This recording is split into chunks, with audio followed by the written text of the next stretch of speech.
पेशा आईन को आम सम्मान जनाऊँ। 1985 मसीह केंद्र सरकार द्वारा आदृत होता ये पेशा आईन अच्छी या द्वारा शेड्यूल एरिया रे जनजाति आदिवासी मानकर स्वार्थ सुरक्षा हो पार। आम सरकार संपूर्ण संवेदनशील।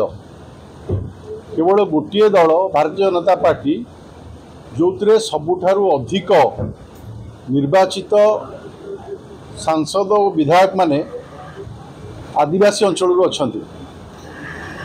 आपण भलकरी जानी कि भारतीय जनता पार्टी जड़े आदिवासी महिला को राष्ट्रपति भाव मनोनीत कले जी पुणी ओडिशा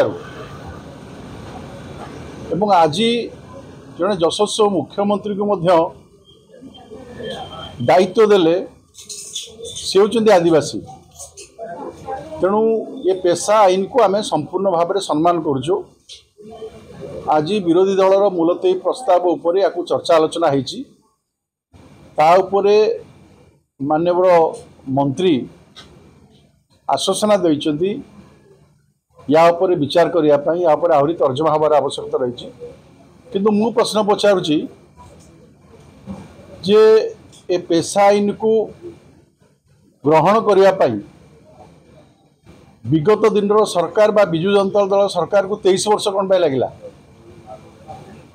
जहाँ 1985 मसीह केंद्र सरकार को द्वारा आदृत होता 2023 मसीह राज्य सरकार प्रस्ताव को आनिले से जदि चाही था 23 वर्ष रे कोठी ना कोठी पेशा आईन को लागू कर पारथांते। जो शेड्यूल एरिया रे आदिवासी भाई भौणी मान रहउचंदी सेमानकर सामूहिक विकास पाई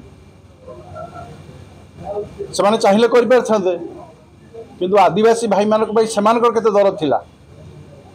गोटे घटना को 23 वर्ष धरिकी से चापिकी रखिले ताकू आईन रे परिणत करि पारले नाही एवं एबे से कथा से मुलतवी प्रस्ताव आणुचंदी।